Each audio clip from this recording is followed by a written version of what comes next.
Hello everyone, okay there, this is the first video on the new topic area which is on Khrushchev. This is the section which is interpretation, so just like with Alexander II, how that's an interpretation section, so is Khrushchev and so the provisional government. So within this section of work, obviously we're looking at Khrushchev, and what I'm going to do today, which I'd like you to do for the next time I see you, is to just begin this work on Nikita Khrushchev. Now the booklet and stuff is on Moodle, most of the resources are on Moodle as well, so hopefully it should be fairly straightforward. Now of course we've actually bumped into Khrushchev a couple of times already in our course, haven't we? Especially with the industrial and the agriculture stuff. So what we're going to look at first of all today is what was the legacy that Stalin left, because obviously in the early 1950s Stalin died. He'd been in power since the late 1920s. There's a certain legacy that he left. So to begin this, we're going to watch a short video. This from a series that used to be on the BBC in the late 1990s called The Cold War. All of the series, by the way, are available on YouTube. We're going to watch the first 2 minutes on the death of Stalin. So you might need some hankies if you feel a bit upset about the loss of this particular dictator. So here goes. Let's put it on to play.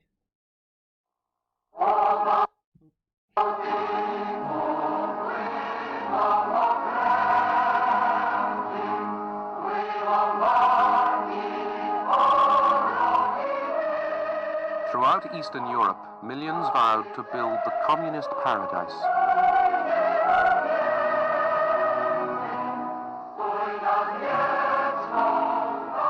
They toiled to carry out orders and plans dictated from Moscow.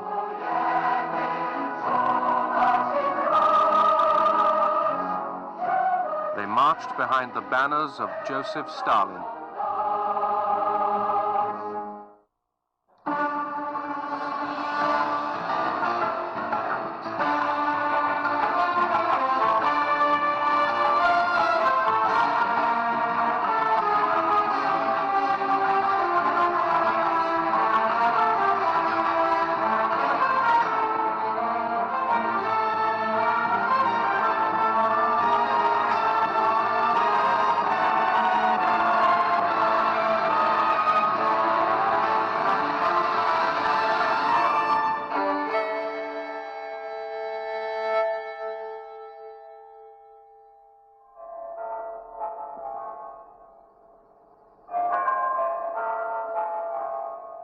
March 1953.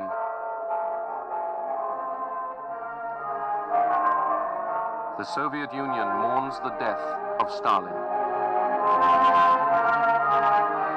For almost 3 decades, Stalin ruled supreme. How would they manage without him? It felt as if the whole world was about to collapse. We wondered what was going to happen to us. We thought of Stalin as our father who would always look after us.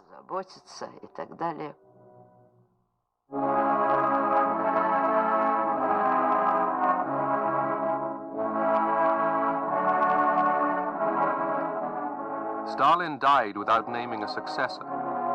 A collective leadership emerged, led by Georgy Malenkov,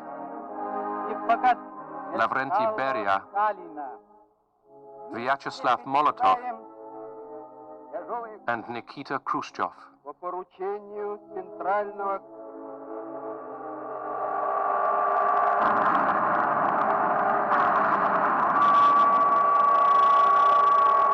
Millions of Russians grieved for their dead leader, even though his rule had been ruthless and their own welfare neglected.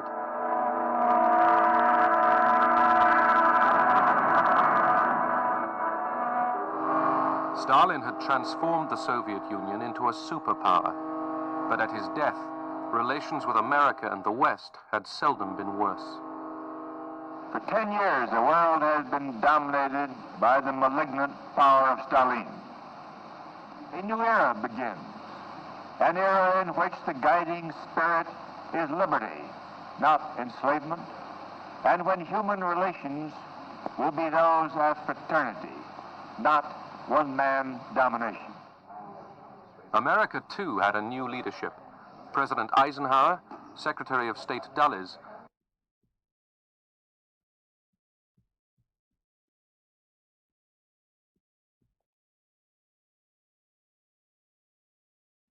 So, from the video there, you got some idea and sort of images there on the death of Stalin. If you do like watching comedies and films, there's a really good comedy called The Death of Stalin. I think it was actually cited by Boris Johnson, wasn't it, after his hospital stay? Anyhow, it is well worth watching. There are lots of swear words in it. It's not 100% accurate, but it is quite an amusing watch if anyone wants to watch it. Anyway, what I'd like to do on this page in your booklet is to basically do like a spider diagram type of thing on what was the legacy of Stalin, what were the good things which he kind of left behind, and what were some of the negatives. Now, for this, there's no actual page in the workbook or anything. You have to have a bit of a think about it. And so to give you some stuff, there's a couple of things in that video it mentioned. But think about when we looked at the economy stuff, when we did about Khrushchev. If you remember, right at the very beginning, I actually mentioned some potential problems which Stalin had kind of bequeathed, if that's the right word, to the leadership. Think as well, they've had one man rule of Russia for the last, 20, 30 years. Might that cause problems for what to do following his death? I mean, to give you a clue, he never actually said who should be his successor. Quite a few of these people have been involved in some, how should we put it, less than nice activities under Stalin.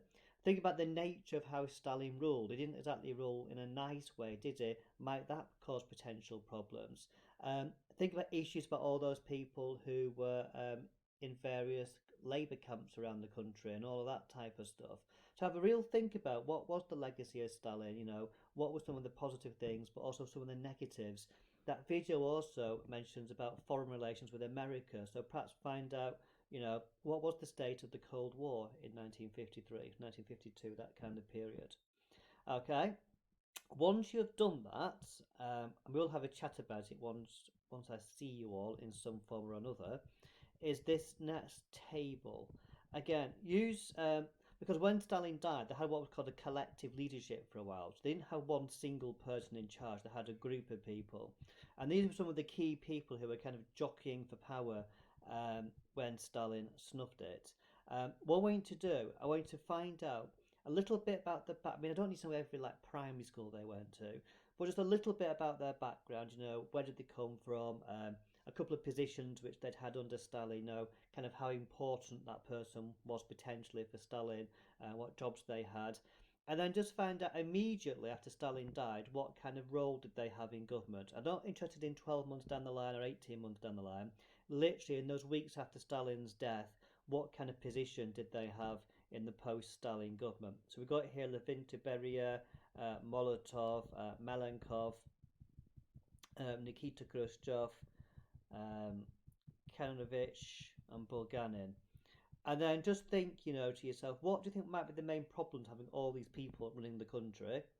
Okay, and if you had to make a bet at this stage without knowing what the outcome was, who do you think would have been most likely to succeed? If you were like, some betting shop in January 1953 or March 1953 even, obviously you didn't know that Khrushchev actually takes the job. Which of these people do you think would have been perhaps most likely to succeed Stalin? Okay, so if you get that done, that will be superb and wonderful.